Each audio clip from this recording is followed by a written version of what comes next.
दोस्तों आप जरा सोच कर देखिए, अगर सचमुच ऐसा समय आ जाए जब भारत को अपनी ज़रूरत का कच्चा तेल और नेचुरल गैस खरीदने के लिए अरब देशों की तरफ ना देखना पड़े, अगर हमारी ही धरती इतना सारा कच्चा तेल उगल दे जिससे ना सिर्फ हम अपनी ज़रूरतों को पूरा कर सकें बल्कि बाकी देशों को भी कच्चा तेल बेच सकें, तो फिर दुनिया का नक्शा किस तरह बदल जाएगा।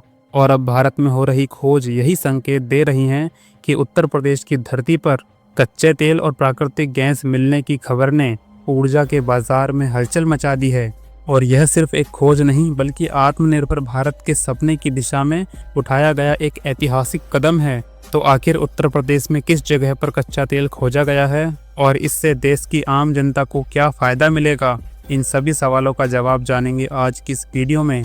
तो बने रहिए आखिरी तक। दोस्तों आज तक सभी को यही लगता था कि भारत जैसे विशाल देश में कच्चा तेल निकालना काफ़ी ज़्यादा मुश्किल है, इसलिए हमें अपनी ज़रूरत का लगभग 85% कच्चा तेल इराक, सऊदी अरब और यूएई जैसे देशों से मंगवाना पड़ता था, जिससे हर साल हमें अरबों डॉलर का नुकसान होता था। अब जरा सोच कर देखिए, अगर वही पैसा हमारे स्कूल, अस्पताल और रेल प्रोजेक्ट पर लगता है तो फिर भारत का विकास कितनी तेज़ी के साथ आगे बढ़ सकता है। लेकिन उस समय मजबूरियां ऐसी थी कि हमें यह सारा पैसा विदेशी कंपनियों की जेब में डालना पड़ता था। और ये बात भी सच है कि जब रूस और यूक्रेन के बीच युद्ध होता था तो इस युद्ध की सबसे बड़ी मार भारत को झेलनी पड़ती थी, क्योंकि यहाँ पर तेल की कीमतें रातों रात 2 गुनी और 3 गुनी हो जाती थीं और हमें मजबूरी में महंगे दामों पर कच्चा तेल खरीदना पड़ता था। लेकिन अब यह तस्वीर बदलती हुई नजर आ रही है।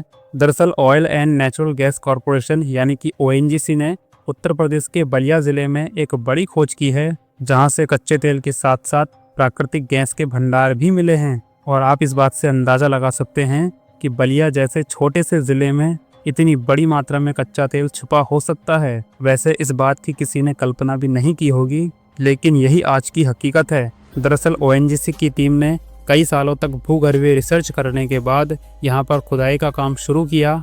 सबसे बड़ी बात आपको बता दें कि ओएनजीसी की टीम ने कई सालों तक इस ज़मीन पर भूगर्भीय रिसर्च किया था, जिसके बाद यहाँ पर खुदाई का काम शुरू किया गया। और आज इसका परिणाम देखकर हर एक भारतवासी चौंक गया है, क्योंकि इस जगह पर मौजूद कच्चा तेल और नेचुरल गैस आने वाले कई दशकों तक भारत की ज़रूरतों को पूरा कर सकते हैं। क्योंकि अगर यह प्रोडक्शन सही से शुरू हो जाता है तो भारत को कच्चा तेल खरीदने की मजबूरी से मुक्ति मिल जाएगी। भारत में पेट्रोल और डीजल के दाम स्थिर हो जाएंगे, महंगाई पर भी लगाम लग जाएगी और सबसे बड़ा फ़ायदा तो ये होगा कि भारत की अर्थव्यवस्था पर विदेशी दबाव कम हो जाएगा। और तो और हमारी सरकार को हर साल अरबों डॉलर का बोझ नहीं उठाना पड़ेगा। और इतना ही नहीं बल्कि इन भंडारों से जुड़ी हुई परियोजनाएं स्थानीय लोगों के लिए हज़ारों नौकरियां भी पैदा करेंगी। इसके अलावा यूपी जैसे राज्य में औद्योगिक विकास की रफ्तार भी बढ़ेगी।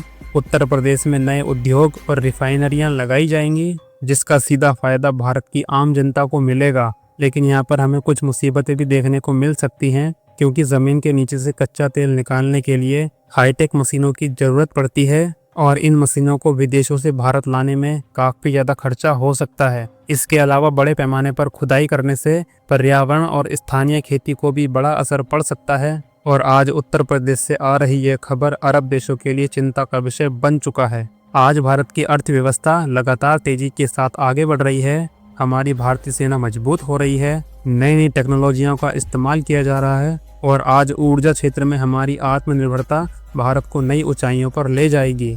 दरअसल यह खोज सिर्फ तेल या गैस का मामला नहीं है, बल्कि यह भारत की रणनीतिक ताकत को बढ़ाने वाला कदम है। जब भारत के पास अपनी ऊर्जा सुरक्षा सुरक्षित होगी तो हम अंतर्राष्ट्रीय स्तर पर और मजबूती के साथ खड़े हो सकेंगे। और आप इस बात से अंदाज़ा लगा सकते हैं कि कल तक जो भारत तेल खरीदने के लिए अरब देशों के सामने हाथ फैलाता था, अब वही भारत खुद का तेल निकालकर दुनिया को ये दिखा रहा है कि अब हम किसी पर निर्भर रहने वाले नहीं हैं। बाकी दोस्तों उत्तर प्रदेश में खोजे गए कच्चे तेल के बारे में आप सभी का क्या कहना है, अपनी राय कमेंट बॉक्स में ज़रूर बताइए। मिलेंगे अगली वीडियो में किसी नई जानकारी के साथ, तब तक के लिए जय हिंद, जय भारत।